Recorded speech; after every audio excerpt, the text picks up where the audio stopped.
Good afternoon, ladies and gentlemen. Live again on a Tuesday afternoon at 4 o'clock here in the UK. I'm Richard Vobes, the Bold Explorer. And this is our live where we sit down, snuggle up together. Don't get too close, obviously, because COVID is everywhere. Bloody stuff. And we have a little read of a nice little book, In Search of England, here by HV Morton. I have got another book coming, which I ordered this morning. Which might be, I'm hoping, will be a good follow-up to this, but we will see. I won't tell you what it is until it arrives because I just want to vet it and see if it's okay. Anyway, hello to Cynthia Pate, good afternoon to you. To John Willoughby, good afternoon. Ed Loud, Turbo Stream, Adrian, lovely to see you. Sean, kettle is ready, and here we go. I wish I had had time. I've just come out of the kitchen. I've probably got flour still on my hands. I've just been kneading a bit of bread. Well, dough, obviously. Dough, a dear female. And, you know how it goes. One of those. And so I've got some more bread with plenty of whole grain flour in it. Infinite Koala Army is there. Hello. And Audrey's turned up, which is superb. Thank you very much for passing by. Linda Kane, good afternoon. Don't mention the M word. I wonder what the M word is. I just made some potato and cabbage soup topped with crispy bacon, cabbage picked from the allotment. Oh, I do envy you. I do envy you. At the moment, I've just not been eating very well because I just haven't had a chance to get to the, I nearly said allotment then, the supermarket. I bought some stuff yesterday from the farm shop, but there wasn't a huge choice there. I just got potatoes and carrots, and I've eaten most of the carrots. And I gave Julia the cherries and the loganberries to take away, so I've got very little left now.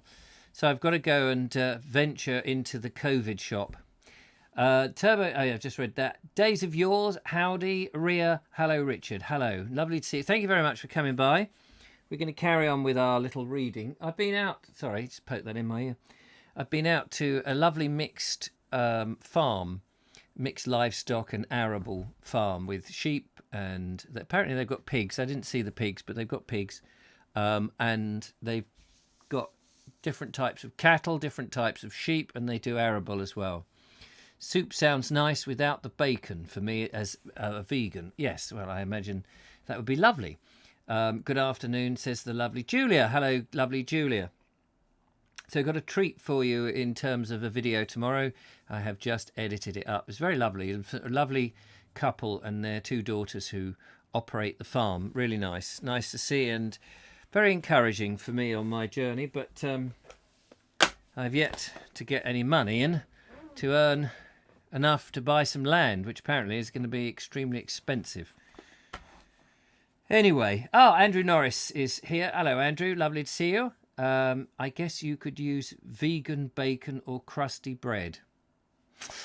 Yes. Well, I've got to make some bread, otherwise I won't eat. So let's go through where we are on. I don't actually know what chapter this is. Whatever chapter it is, I think it's still chapter 4, isn't it, or 5? I'm gonna have a look. I just want to find out now. Chapter 5 it is.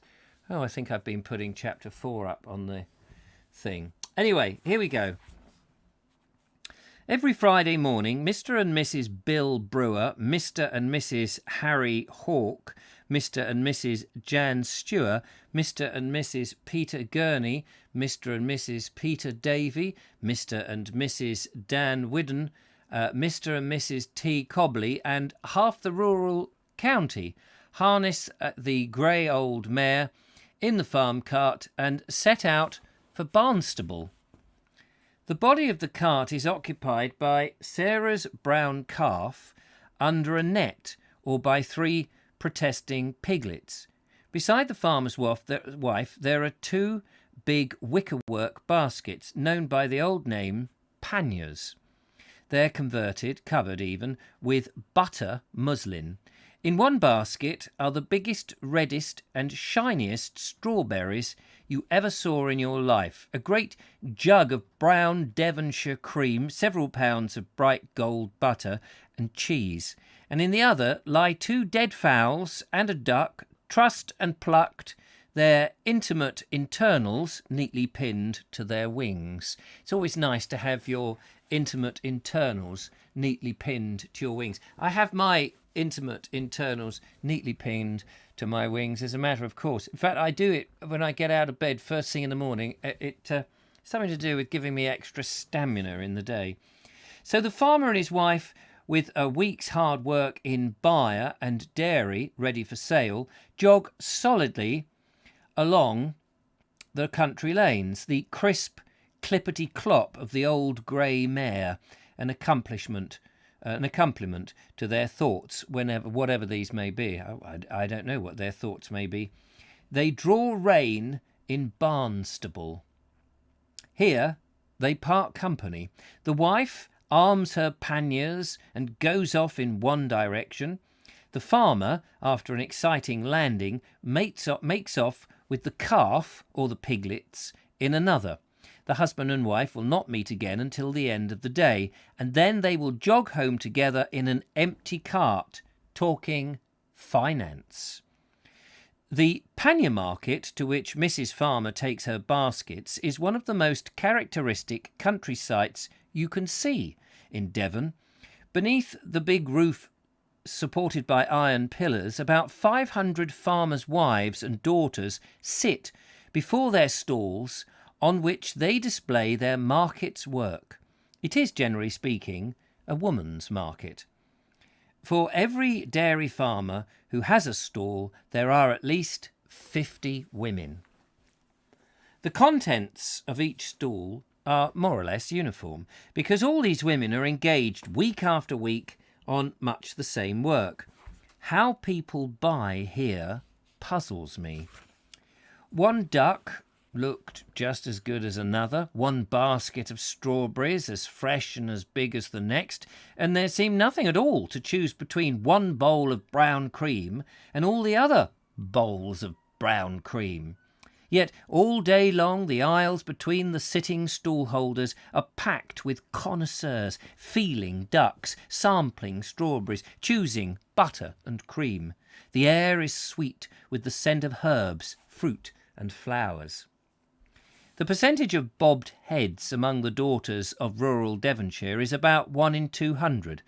I gathered that the use of powder and lip salve is non-existent on the farm.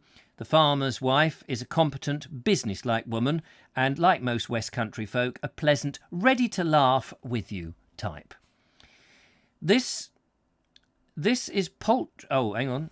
This is poultry, sir. This is, said one, when I complimented her on her duckling. You can just imagine it, can't you? Nice duckling you got there, love. Not like that gets up there in London. The folk in London don't know a chicken when they season, which isn't often. Oh, the ancient old fowl they give me and my husband when we eat up at Wembley afore last. Them London folks, oh, blimey.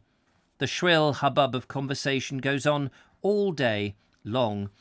Pannier Market, this stock exchange of the dairy, seems to be equally a social and business occasion. If you listen carefully, you can hear things like this.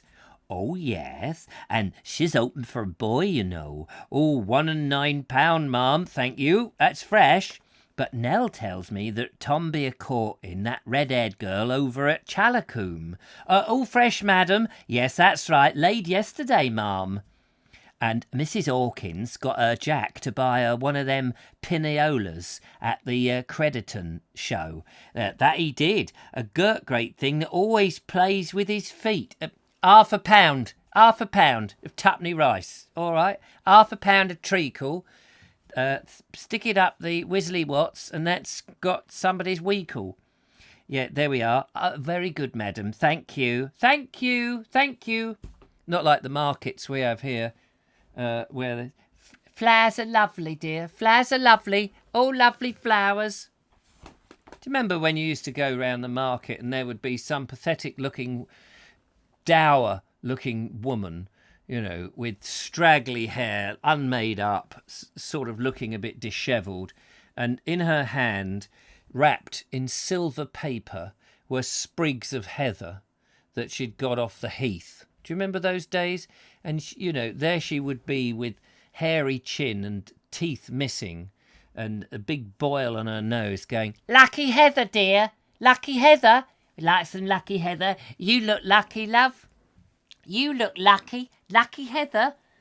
And people would give her whatever, 50p for a piece of lucky heather. And she said it once to me. And they went, "Lucky heather, dear, you look lucky. You've got a lucky face, you have. Lucky feather, lucky heather." And I said, "It can't be that lucky. Look at you. Hasn't done much for you, has it?" "Here, bloody cheek. Get out of it. Lucky feather, dear. Lucky heather, not feather. Stupid." Anyway, I just thought I'd relay that message to you. So, yes, this is... in the cattle market over the road is the other side of the picture. Here, Bill Brewer, Harry Hawke, Jan Stewart, Peter Gurney, Peter Davey, Donald Whiddon and Tom Cobley have met all their pals in a rich, ripe farmyard atmosphere. They stand in crowds, keeping social distance, of course, round the kettle pens, or crush up to wagons in which pigs protrude their snouts from nets, almost into their faces. They lean, watching a cow and a calf, sometimes for almost half an hour. "A fine cow that is," says Bill Brewer, reflectively filling his pipe. Half an hour passes in which the little blunt-nosed calves make mechanical mooings. "Yes," replies Harry Hawke, filling his pipe. "She'll be a fine cow." They hold auctions in what I consider to be some foreign language round the doors of a closed wagon. Inside the wagon, fat sows stand restlessly, waiting to be knocked down. Such types I saw in this market. They can never happen again now that... What? They can never happen... They can never happen again now that the safety razor and modern dentistry have made such strides. Oh, really? An artist could go down to these country markets and make a good record of the wonderful faces of the old gentlemen. Such sudden, surprising tufts of white hair sprout from cheeks and beneath their chins. Such mild blue eyes. Such Falstaffian contours. The young generation is different, less individual, already in line with a sad modern tendency towards standardisation. Now, you could say that about today's youth, couldn't you? How interesting. The younger generation is different, less individual, that sounds about true, already in line with the sad modern tendency towards standardisation. No character. I think that's very true. Those ripe old Devonshire farmers is as fine sight as the country will ever afford. Lovely. "Well, mother, hast thou a good day?" "Aye." "Did thee sell the cow, then?" That I did, and well. What hast thee in the parcel there, mother?" "A hat, George." "I might ha' known that, then." The old grey mare jogs homeward, through the lanes, over the hills, into the valley, and up to the farmhouse among the trees. And at the end of 1 week's work has come in hand with the beginning of the next. "It's a nice hat. You putting it on then, that hat?" "Oh, no, it's my Sunday best. I'm not wearing that." "Oh, but I'd like to see you wear it." No, Fred Figgy, I'm not wearing it, not now. It's my Sunday best. You all got your mucky hands all over it. I'm not doing it. Part 6. Mark Selwood has entered the story. Yes, absolutely. When I think of Heather now, I think of Gypsy Lady by Ricky Gervais. Oh, I've not seen that. Not being a vegan, I went and bought some clotted cream and had with them. Oh, lovely bit of clotted cream. Those clots of cream.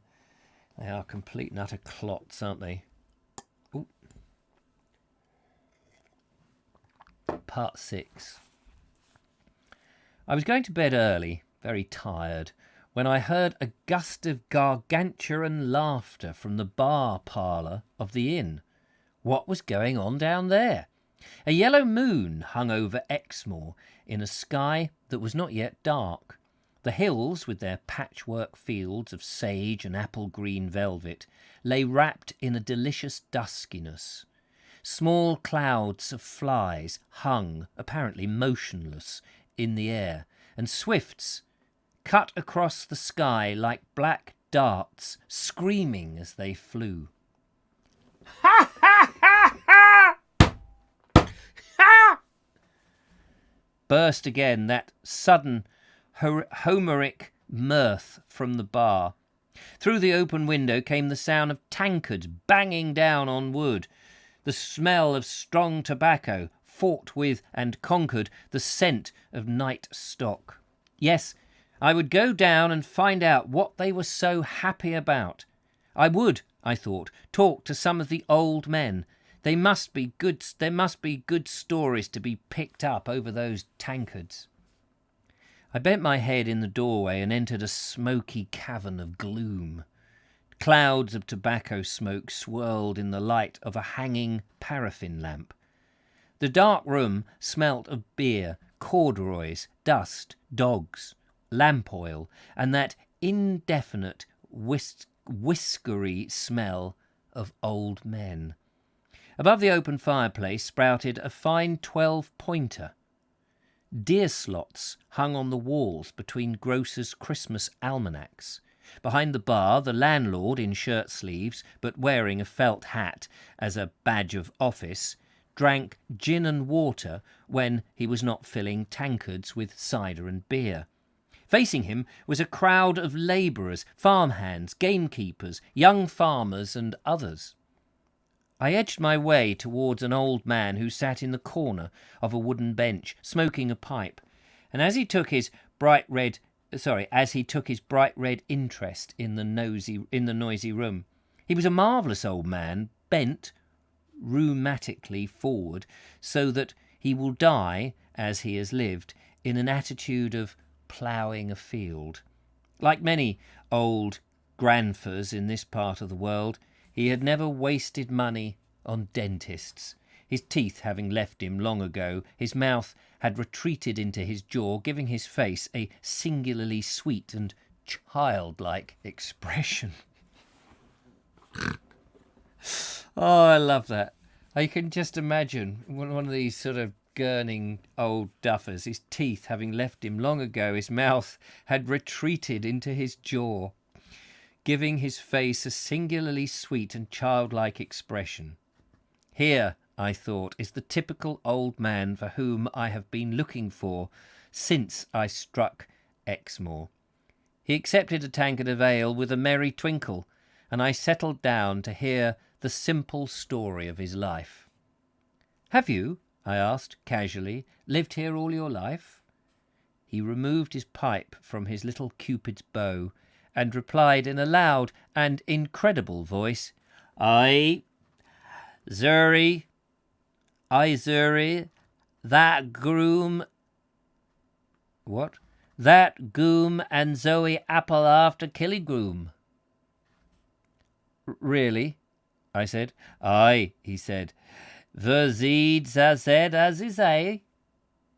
He burst into a loud cackle of laughter and thumped his tankard on the table. I looked at him closely, wondering if a set of teeth would have made any difference. He apparently mistook my scrutiny for sympathy, and edging a little nearer and pointing with his pipe, he began to utter a series of remarkable sounds. He would pause from time to time and say something interrogative. The clue for me was the nod to my head to say yes or no, which I did haphazardly, and then off he would go again. Anyone looking at us would have put us down as a couple of old intimate friends. After 15 minutes, I began to wish that I had never seen this old man. Mixed with my regret was annoyance, because I felt sure that he was telling me something of great interest. He seemed, despite his great age, a born raconteur, and as he warmed to me, he began to enjoy himself more and more. I knew that it was no good listening to him, so I just looked at him until every tuft of hair and every deep criss-cross line on his old face was engraved on my memory forever. He knocked out his pipe on the leg of the table and, turning his sunken blue eyes on me, said something which I knew to be, by his tone of voice, a question. Military Society? Yes, most interesting. Indeed, I said foolishly. But this was not the confirmation he wanted, but encouragement, and his remark seemed to satisfy him. Oh, as it is, I never heard everybody there said. Then, when that happened, he went Morton. He tells it came, and that I said, what? You captured it, you had? I didn't, never. No, and I said, our diamonds, then, slabbers, you can try it, and I heard, but no, it isn't diamond, shouldn't know that. No, it's diamond, shouldn't. See? You ever see them at Abbottstown? He leapt into conversation again, and I could do nothing but marvel at the wonderful noises he made. He was a humorous, anyhow to himself, for he would stop and chuckle. Yeah. One moment, I just have a nervous Luden. But no, it shouldn't happen. That shouldn't happen to the best of them. And then he would go ahead with the rest of the story. He was absolutely tireless. I thought that if he could be persuaded to go on stage in London, he would be the talk of the town. Suddenly, he went silent. I was so deeply relieved to find the flood over that I said foolishly, I suppose nothing ever happens here. My previous remark had apparently not quite touched him, and this one did. It seemed to affect his local patriotism. He took me by the arm and whispered, As the Tuden, is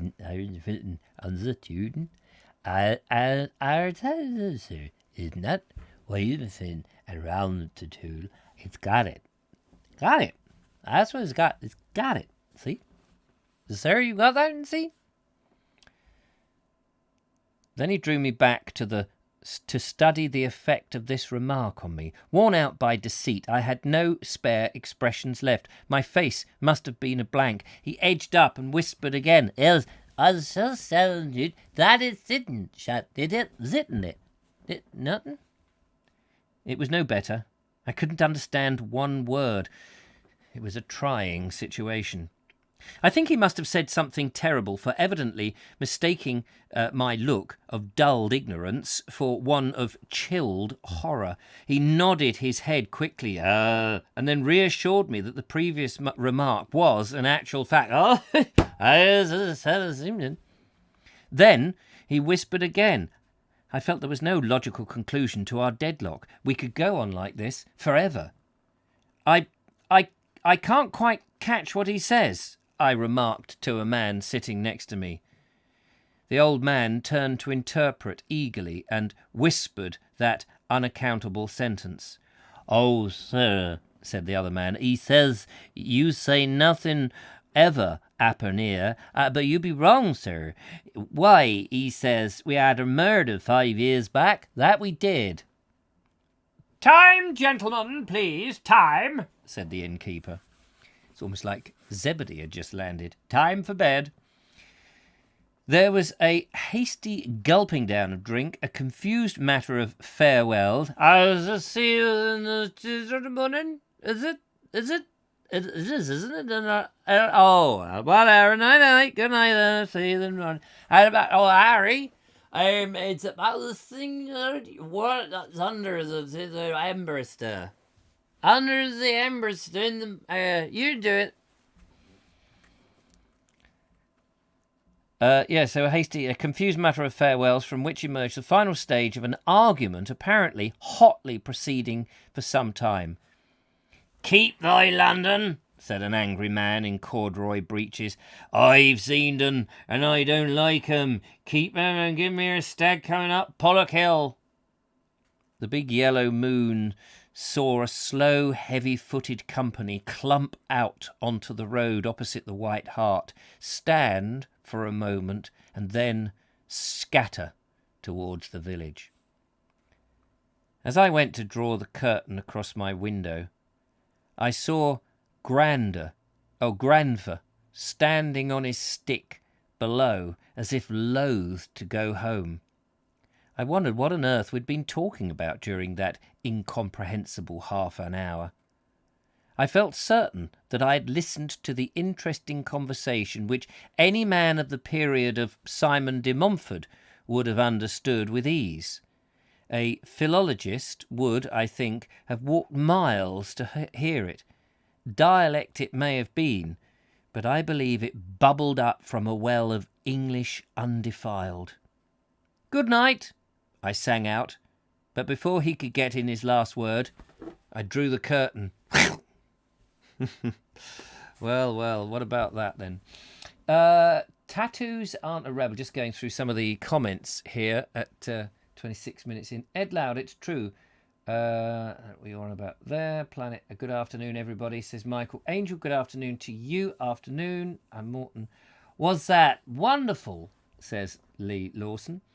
Audrey says, I used to know a farmer who really did speak like that, and I would give up trying to understand and just hope that I said yes and no in the right places. Is there any of that in the morning? Yes. Yes? Oh, that's interesting. I never thought of you done like that. I would ever been in this. You sure? No. No? Yes, now you said yes. I don't understand. 1 minute is no, then yes, you can't have it, but that, it's just feels weird. Right. 1 minute, right. This is not right.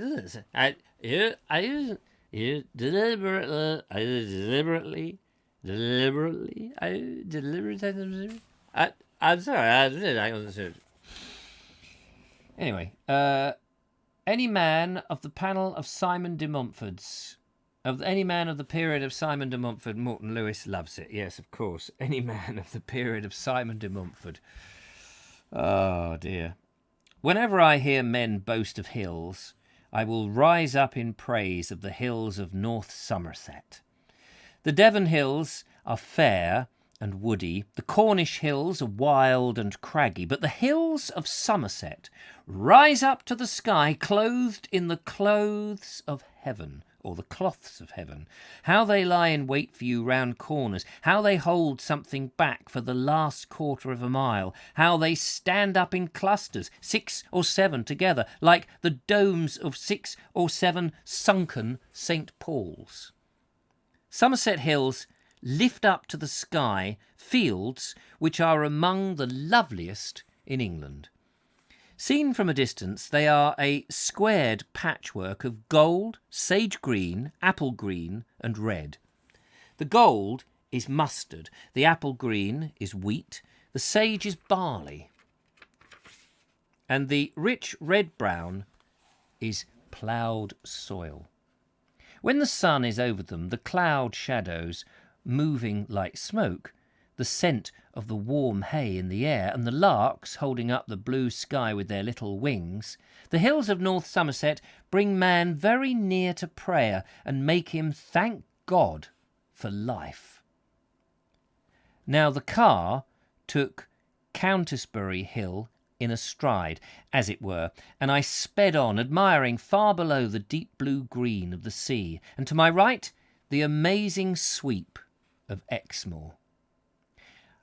I saw a stag leave the fern and go bounding into the valley. I saw the wild ponies, which look even tamer than the wild ponies of the New Forest and of Dartmoor, browsing beside the road.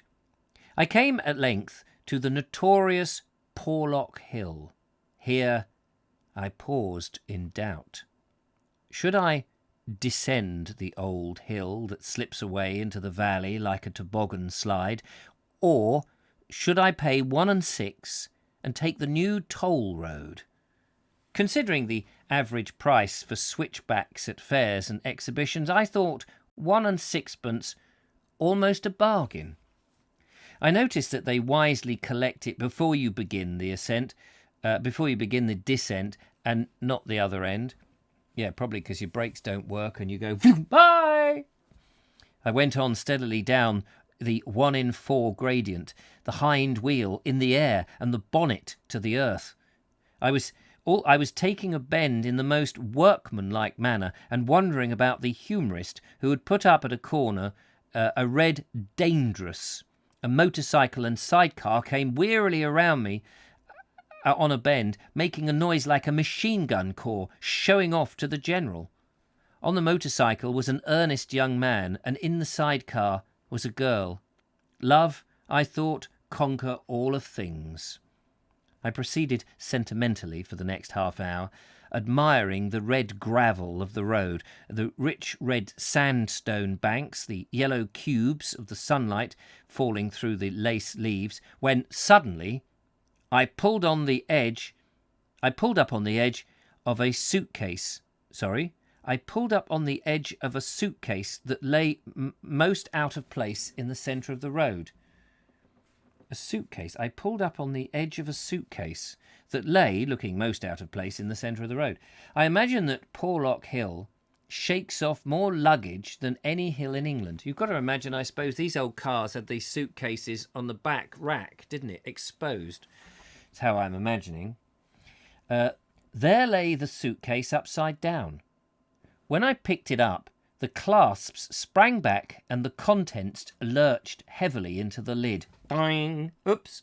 I clumsily patted them back, and as I did so, it was not possible to be aware of the pink silk nightdress nestling in a soft, almost affectionate manner between a man's tweed waistcoat and his jacket. The other thing I saw, a small blue crescent of confetti hung like a burr on the tweed. Well, what was a man to do? I stood midway on Porlock Hill. The birds sang, as I suppose they sang in Eden. The leaves moved and flitted as they moved in the first garden. And somewhere along that steep road, Adam and Eve were exploding towards their honeymoon. And in my arms was their trousseau. Trousseau? There's an old word. I never trouseroo. I sat down, hoping that they would return. It was evident that these unfortunate souls had just that very day been married, because the first thing that all newlywed people do is to shake out every sock, shirt, pyjama, sponge bag, boot in an attempt to eliminate all these small red and white, pink and blue pieces of evidence. And it is a strange fact that all just married people, of whom in July the world is full all over, believe that they gather together every speck of confetti and burn it, so that no one will guess, whereas to the undeceived eyes of hotel clerks, landladies and chambermaids, honeymoon couples are, so to speak, an open book. Just fancy starting married life with a motorcycle combination, a wife and no toothbrush. That poor fellow. No doubt, I meditated, as he dragged her from the family from which had just begun to appreciate her, no member of... What? No doubt, I meditated, he has just... Oh, no doubt... Sorry, I'm reading it too fast. No doubt, I meditated, he has dragged her from a family which has just begun to appreciate her. No member of it believes that he can look after her, and the first thing the poor fellow does is to lose all her clothes. Oh, here they come. But I was wrong. It was a fat red man and a fat red woman who slid down Porlock Hill in an Italian car, casting, as they did, a curious glance at the apparently insane person sitting under a hedge, nursing a large and unpleasant suitcase.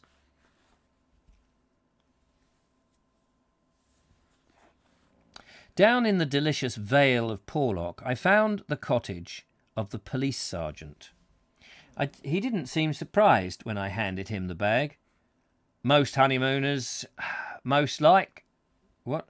Honeymooners, most like, he said psychically, and we both smiled. I'll ring up Linton, he added kindly. If only newly married people were mentally normal, they would realise, perhaps, how all the world loves a honeymoon, and they might do worse than wear a little confetti every day. After dinner in the old Ship Inn, I told this tragic story to a man and a woman, and it caused one of those sudden hushes in conversation at the end of which the man whispered, "Well, thank goodness it wasn't ours." The woman blushed and looked prettily at her toes. Really, in July, honeymooners are thicker than blackberries in September. So all three of us, having a sentimental interest in the bag, we trooped to the police cottage and knocked.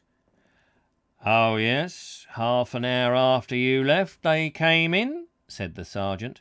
"On their honeymoon, all right." Well, we all laughed. I walked back with the new Mr. and Mrs. through the darkened lane and into the little church of St. Dubritius to see something which all honeymooners should see as they stand quietly hand in hand. It was very dark. I lit a match, and the light flickered for a moment on the marble of a man in armour and the marble of a woman sleeping together side by side. Baron Harrington, who died in 1417, and his lady. Over these two is a gracious peace that confounds the cynic. "Till death do us part," I whispered as the match went out. But in that last flicker of it, I saw that Mr. and Mrs. were standing close together, their little fingers crooked, looking not at the Baron and his lady, but at one another, and in a most self-confident way. So, feeling 1,000 years old, and rather sad and very lonely, I said good night and walked back to the inn, where I drank a large tankard of beer, while a retriever came slowly out of the shadow and placed a black satin head on my knee. Well, that was rather jolly, wasn't it? That's the end of that chapter. Let's have a look. See, where is the mouse? There is the mouse. Let's go back a bit and have a look at some of the things. So, I would dare say, says Ed Loud, that the younger generation, because throughout this, I would dare say that about the younger generation, whenever the young try and be different and be non-standard, many of the generations scoff and scorn them. Well, it's funny, isn't it? Because people often, you get these youngsters, I remember they all want to be different and unique, but they all then dress the same. You know, they don't want to look like their parents, so they untuck their shirts and wear chains around their neck and go out. Yeah, no, I'm an individual. And then they hang around with other people who've got exactly the same uniform on. And they think they're different, and yet everybody does it. Hello, Agrens. Sorry I'm late, says Lee Lawson. Oh, Lee, you were there a few seconds ago. I hope somebody tells me if I ever have whiskers and smell of old men, says Jeff Kellison. I hope not. You're the same age as me, Jeff. Morton says, Ed Loud, it is true, but the generation of, say, 1960 to 1990 did offer a plurality of styles, mods, Hells Angels, skinheads, clearly differentiated subcultures, but now everything is. Everything is a subculture. Planet Reebok. Yeah, I guess that's true as well.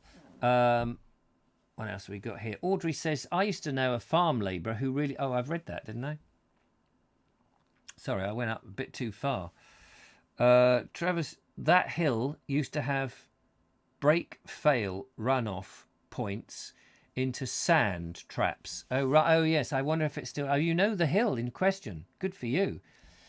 Benton Road. Sorry, I'm late. How is everyone? We're all very well. Thank you very much, Benton Road. Lee Lawson says, our 2CV struggled to get up Porlock Hill, and we had to double declutch which older cars had to do. Made it very jerky, so a suitcase would easily fall off the back. What is that road now? I'm just trying to think if I've been up it. There is a road that comes down when you're in Somerset, isn't it? Towards somewhere or other. I think that's Windmill Hill I'm thinking about.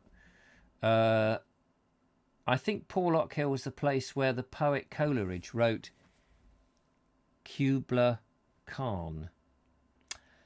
I still double declutch even on a modern car. No, I've never double declutched in my life, luckily. Hello, we got you banked all right, said the police officer. Don't talk like that now. You sound like a social worker. Oh, yes, that's true. Benton Road says, I'm bullied at my secondary school because I like model railways and commercial vehicles, but I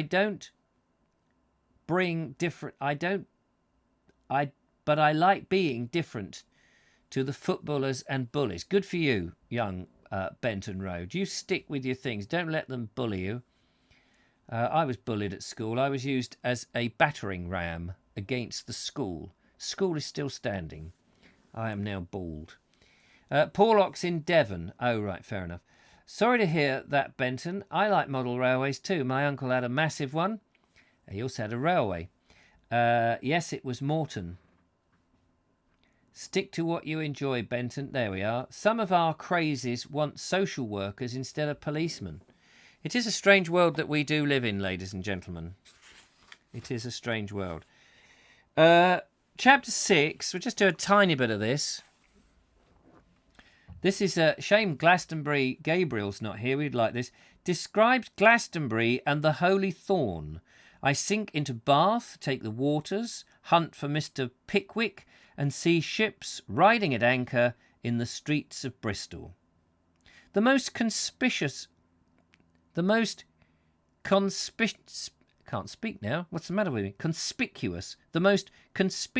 object in the Vale of Avalon is a high, rounded hill crowned with a lonely tower rising beyond the ruins of Glastonbury.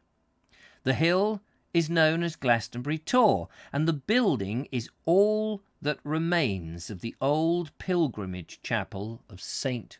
Michael. In the early morning, before the sun is strong, a man standing on this hill looks down, not upon the neat, flat pasture lands of the Vale of Avalon, but upon Avalon, an island again, rising from a steaming sea of mist.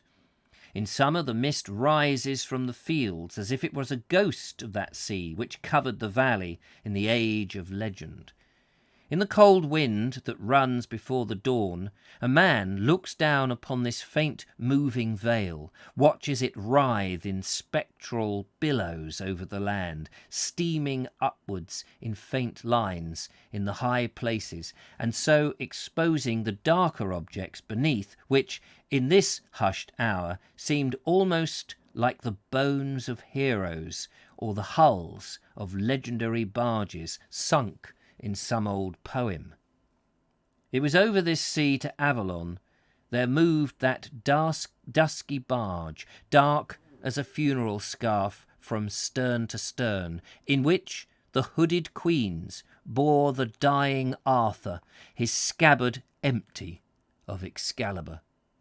As the low mists move, curling upwards from the land, the lowering of cattle in the fields below this... Sorry, I've lost my thought then.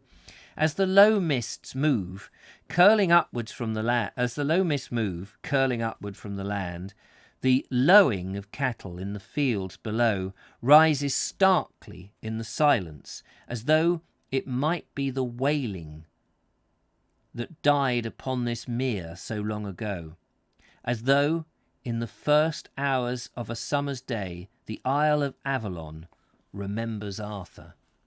The sun shines, the mists go, and the green fields are smiling to the skyline.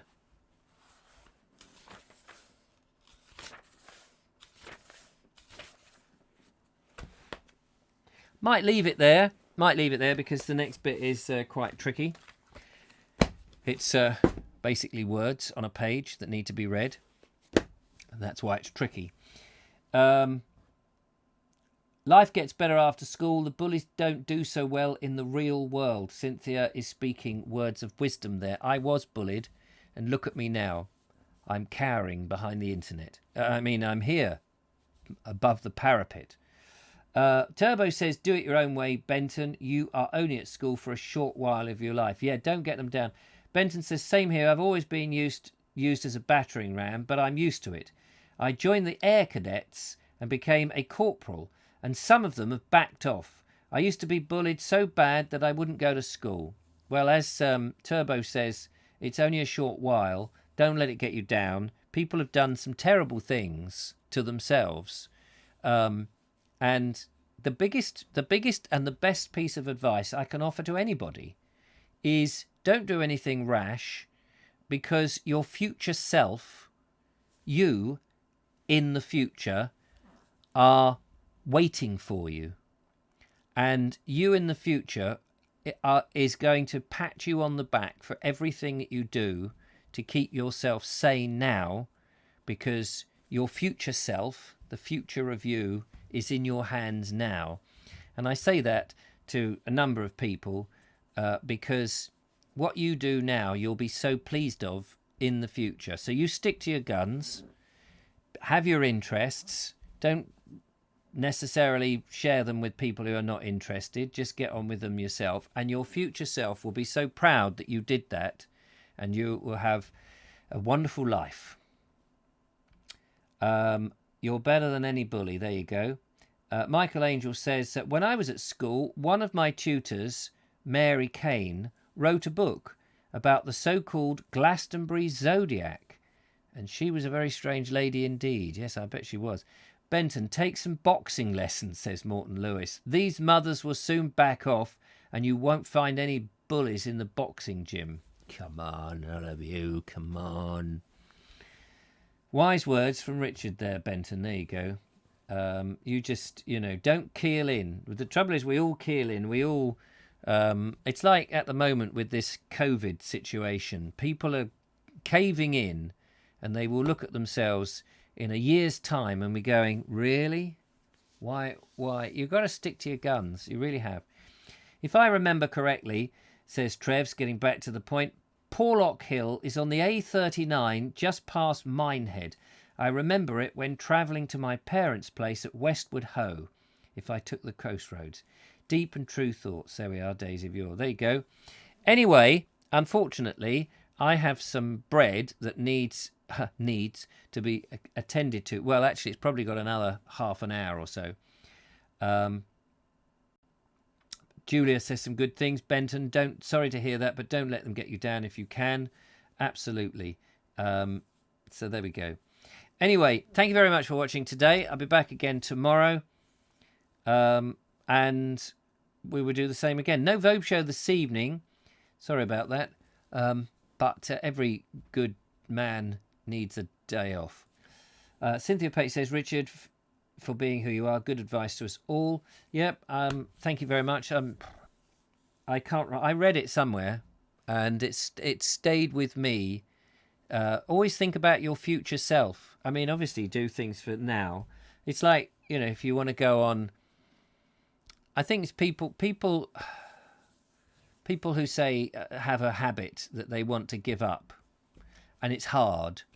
I remember when I had my eye. I've lost an eye here, as most people know, but this eye is a fake eye. It's not a real eye. And I had 4 years of losing this eye and a lot of pain.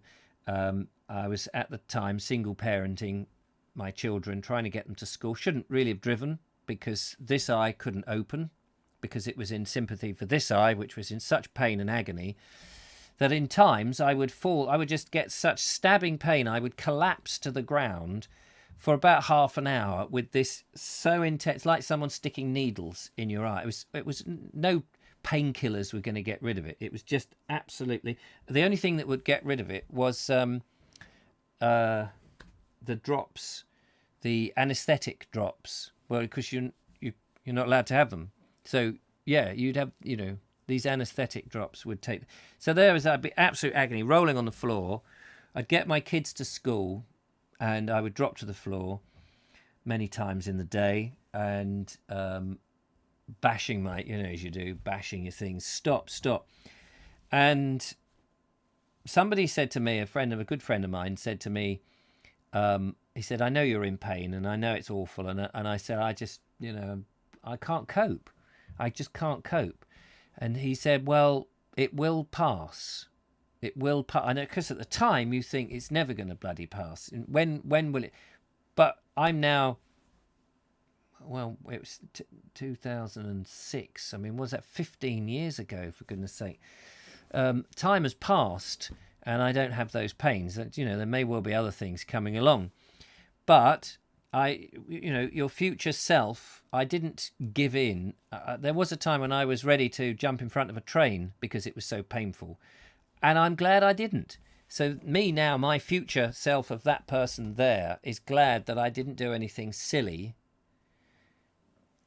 Because I'm here now enjoying my life. And people do, unfortunately, get very depressed and they do silly things which can affect them in the future. So try not to do that.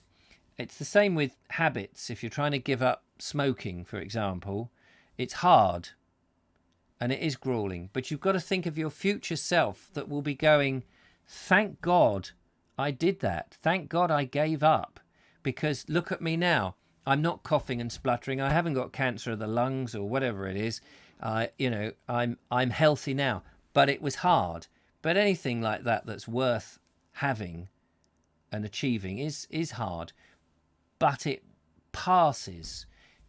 It's the fear of these things is often worse than the actual deed. Anyway, sorry to hear that about your eye. My mother could only see a little light in one corner of the eye. Yeah, it's. I had that in the end. I begged them to take the eye out. I drew a large-scale version of that map in order to study it, says Nigel Sadler. No idea what you're talking about. But that does sound like the sort of thing that Nigel Sadler would do. Draw a giant map of something.